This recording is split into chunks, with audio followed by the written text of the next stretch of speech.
Okay, everybody, we're gonna go ahead and prep our surface to be able to do our next assignment, our complementary color value strips with watercolor painting. And I'm gonna use my 2H pencil, a ruler, and I'm gonna get a new square of paper that's 7 by 7 inches in each direction, 7, 7, etc.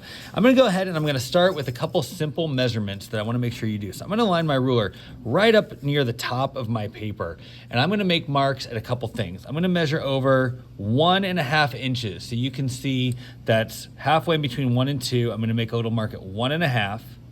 Then I'm gonna skip 1 inch. So I'm gonna go to 2.5, which would be right here in between 2 and 3. Then I'm only gonna measure over 1/2 inch. So I'm gonna make a mark at 3, another mark at 4, a mark at 4.5, a mark at 5.5. That might seem a little crazy, but I'm making 3 1-inch strips, and I'll show you how I do that in a minute. So again, 1.5, 2.5, 3, 4, 4.5, 5.5. And then I'm going to not rotate, just slide my paper up and line my ruler up with the bottom of my paper here now. And I'm gonna do the exact same thing. I'm gonna make a mark at 1.5, 2.5, 3, 4, 4.5, 5.5. Now what I can do is I can go ahead and I can rotate my paper, and all my marks are on the sides. And this is when I'm just gonna take my ruler and I'm going to lightly connect all of those lines. And that's gonna give me a couple stripes. Basically, I want 3 1-inch wide stripes all along, kind of running across my paper. So I'm marking, I'm taking all my marks that I did before, and I'm doing this so that they all line up ever so perfectly. Okay, now on those lines, I'm gonna take the edge of my ruler or wherever I start measuring from. Not every ruler starts right there, but mine does. So I'm gonna line it up there near the top line. I'm gonna measure in. I'm gonna make a mark at 1, 2, 3, 4, 5, and 6. Really, really easy. I'm gonna go down to my bottom line, and I'm gonna line my ruler up again right against the left edge of the paper or wherever I start measuring from, but from here to the edge of my ruler. Again, 1, 2, 3, 4, 5, 6. So now I've got guidelines going this way. I'm gonna turn my paper so that my stripes are up and down. And now I'm just gonna go ahead and use my ruler to connect those lines. But I'm gonna start here. I'm gonna skip this thin little stripe, draw again, skip the stripe, draw again, skip the stripe. So I've got a line that goes across, but I have these gaps, 2 gaps in between. And I'm gonna do that now on all of those spots, so that now basically I'm gonna end up with 3 complementary color sort of bars. If you remember when we did value scales a little bit ago, and we divided it up and we got lighter to darker,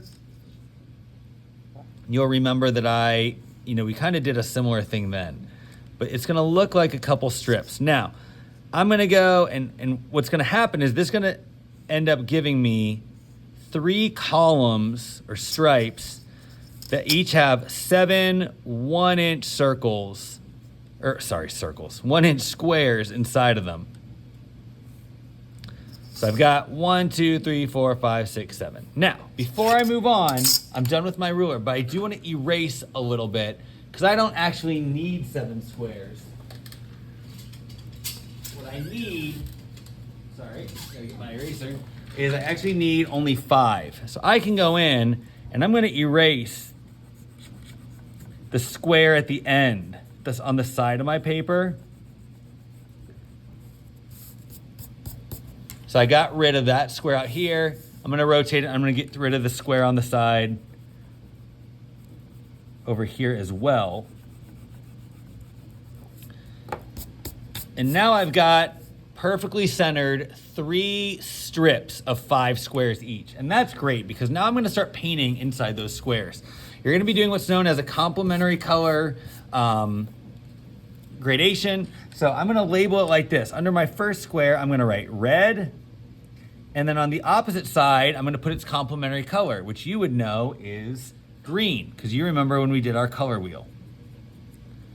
I'm gonna go yellow, because that's a primary color, and its complementary color is violet. And I'm gonna go down here, blue, my last complementary color, so I've got red, yellow, and blue, and then blue's complementary color is orange. And what you'll notice then is later, I'm gonna go ahead and I'm gonna end up starting to paint red and green. And then I'm gonna start to show what happens if I mix red and green in various amounts. This is about a lot of red with a little green added. This is 50-50 split, half red, half green. This is a little bit of red and mostly green. And you'll see that this is gonna create what's called neutral tones, because when complementary colors mix, they cancel each other out and they start to make almost like a gray. Look at yellow and violet. They combo to make a gray color. And you can see different amounts are gonna do that. And I haven't done my blue and orange yet, but I'll do that soon. So that's where we're headed. Go ahead, you can review this video for measurement as much as you need. Hopefully that helps.